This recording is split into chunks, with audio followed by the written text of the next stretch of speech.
Welcome back. We've been able to get into the next room here in Kadish Talisa. Now let's see what we can find here. If we follow this circular path down the outside of the room,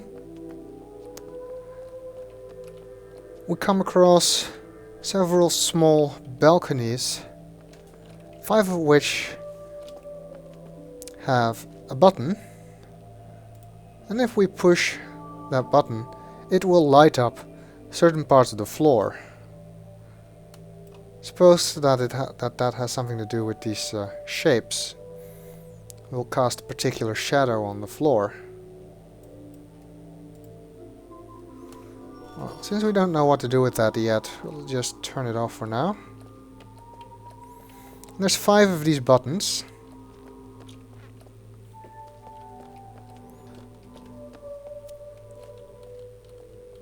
Here's a big floor. And this would appear to be the exit. But we cannot open it.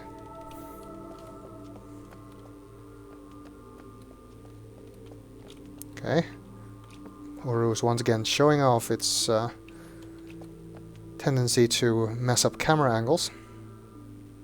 So what do we do in this room? Well, let's look back at the clues from the gallery.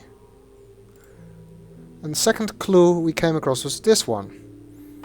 What we see here is a strange pattern, as well as 4 blue circles, 2 of which are dark and 3 of which are light.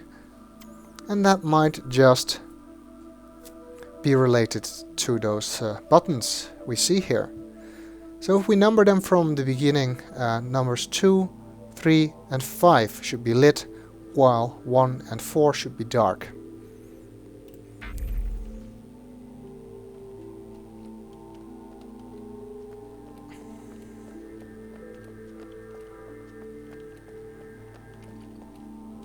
So this is 1, that needs to be dark.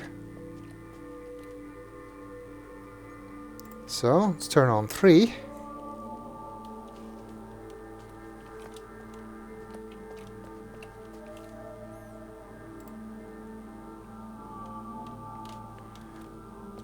And now 2 and 3 and 5.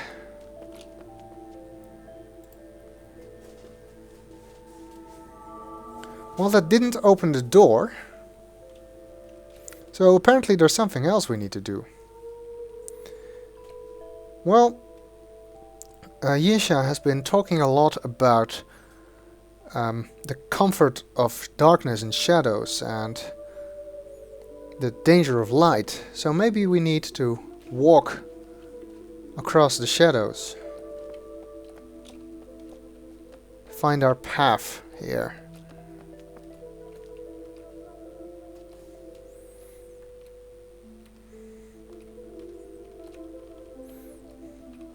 You can pretty much tell you're doing it correctly if you get this camera angle. If we walk to the center of the room, the path we just took lowered.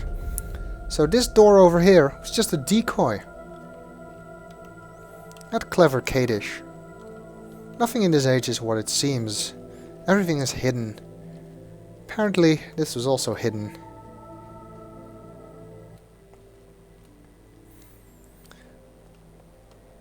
The exit here. Oh, we can close that if we want. But in this case it doesn't serve any purpose. 2 more paths. The right one I would get my feet wet again, so I'm going to take the left one.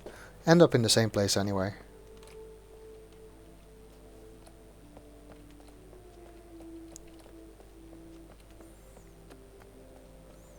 Now we have reached the edge of the forest. This is where this age becomes more visually interesting. Look at that, that's impressive, isn't it? Extremely tall trees stretching down till God knows where.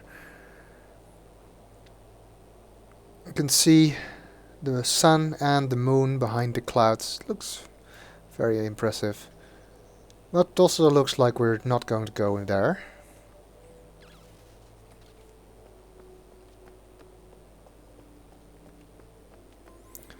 Well, let's check what's over here.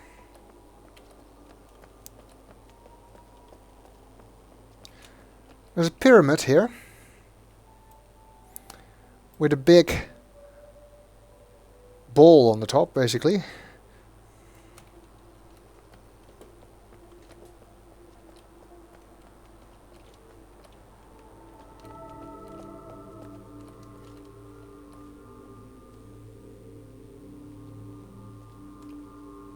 And here we see a room with a floor and a large number of doors. So one of those is supposed to be the exit, I think.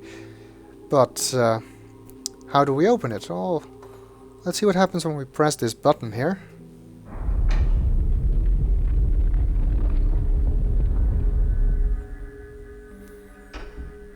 And it lights up the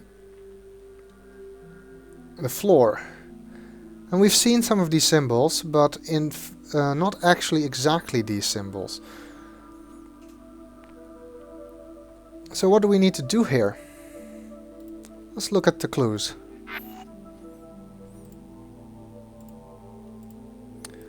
This is the clue relating to this puzzle, and it's actually the most obscure one.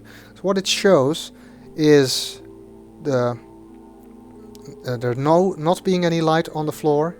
Then there is light on the floor, and then the light is gone again, and the floor changed. Yeah, I didn't see that myself. I had to look that up. So apparently if you turn the light off, something is supposed to happen, but nothing happens. And that's not very helpful. Well, let's leave the light on for a while.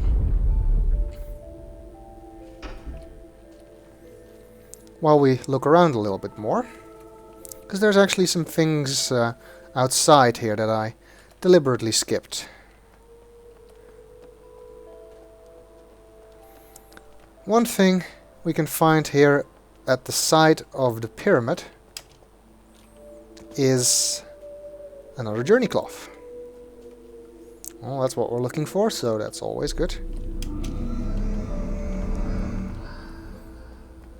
Walk around the pyramid, I think, but nothing else to be found here.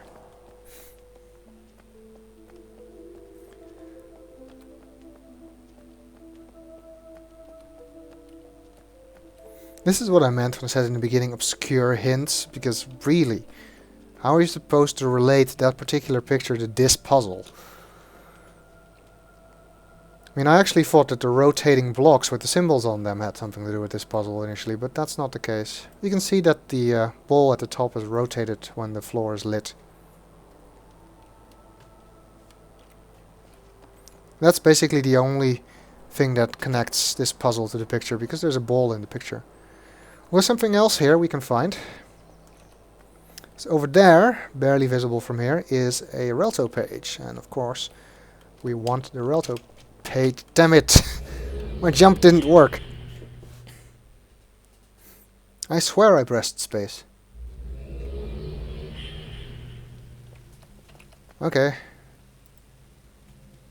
Wasting some time here.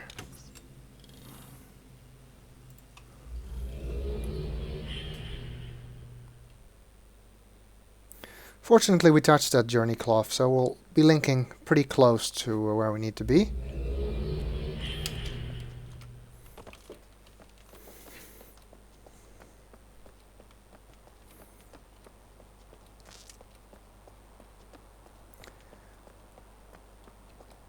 And I'm just running around. Okay, let's try and do this without falling this time.